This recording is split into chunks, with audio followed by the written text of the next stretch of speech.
Massive Chalice, for me at least, seemingly came out of nowhere. I love Double Fine, and I've enjoyed all of their games so far, so when suddenly I heard about their new kickstarted strategy game that was launching for free on Xbox Games with Gold, I kind of flipped out a little. But being a huge fan of strategy games like Massive Chalice, I decided to give it a shot, and I was pleasantly surprised by the game Double Fine has made. Massive Chalice opens with your sudden birth, as an immortal being set to rule the lands.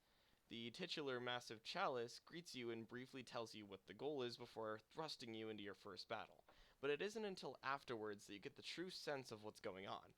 The world is being corrupted by what is called the Cadence, and you are set to rule over the land for centuries, while the Chalice powers up the world's most effective spirit bomb, in short. But in short, the world is pretty screwed. The Chalice needs a few centuries to charge, so your job is to oversee the lands and survive long enough for the Chalice to fix everything.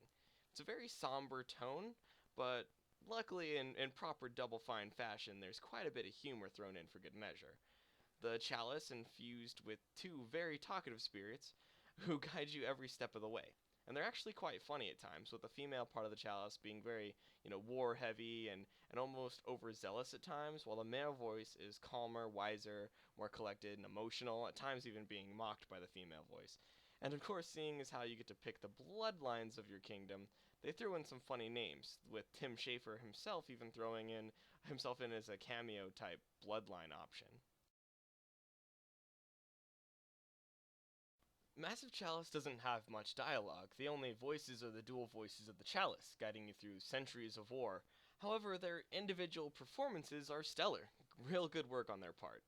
The music in Massive Chalice is also beautiful. This game is a real somber game. The entire kingdom has a very small amount of hope, and it just has this real grim atmosphere overall.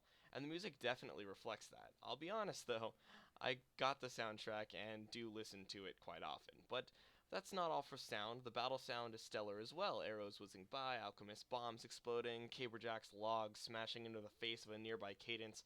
They all sound as you think they should, and I greatly appreciate that. Now, while the game doesn't boast the world's most realistic graphics, everything does seem to have a very paintbrush style of elegance to it. Models are flat and jagged, and the design is very simplistic. But you can't help but find it charming. Some people may not agree, but that's how I feel. Massive Chalice is very much a tactical strategy game. When in battle, it functions similar to games like XCOM, but I have to commend Double Fine for the game's classes and enemy design. We'll touch on the classes in a bit, but I've never seen such varied enemies in a game before. You have the standard seeds, which are this game's ground, grunt units. Then you have the ruptures, which explode when killed. The bulwarks, which they snipe from afar and shield themselves when damaged. Enemies that spawn other enemies that actually age your heroes and kill them with old age, enemies that make them lose experience. It's all very unique, and I needed to take the time to properly praise Double Fine for the enemy design in this game. However, this game gets really interesting when not in combat. As ruler of the land, it's up to you to make a lot of decisions. Building keeps for your heroes to live and preside over, marrying heroes, breeding them, which is a huge part of this game, because when two heroes have a child, that child receives both good and bad traits from their parents, as well as their personality traits, skill sets, class, and even experience. If two parents of a different class marry, however, their child will be a mix of those two classes, and that's when some interesting things can really happen with the class system. The trait and personality system is also top notch and truly affects the battles that take place against the Cadence. Some heroes work better in a group. Some heroes work better when isolated. Some heroes have better, evasion or earn XP faster from being a fast learner, and so much more. The trait and personality systems really make you think twice about who you're marrying and to who. You're also in charge of hero recruitment, so while Children of Heroes will be available at age 15, sometimes you'll need to search for them, which takes the research slot, so it's wise to think about what's more important, that new set of hunter armor, or heroes who can even use said armor.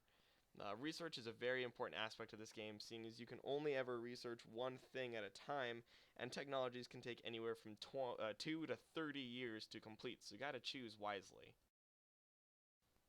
There isn't a whole lot that I disliked about this game, but I will say the way the game works, the massive time skips and the generational combat, will sometimes have me feeling detached from the heroes. Sure, sometimes they come up to you with an issue for you have to solve, or share their insecurities with you, or seek marital advice and things like that. But since time passes so quickly in Chalice, it's possible to have children birthed and die before you even have a chance to know they existed in the first place.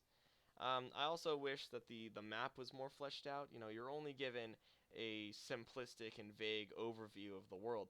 And while I understand it was a design choice by the artist of the game, I still would have liked to see some more fleshed out parts of the kingdom.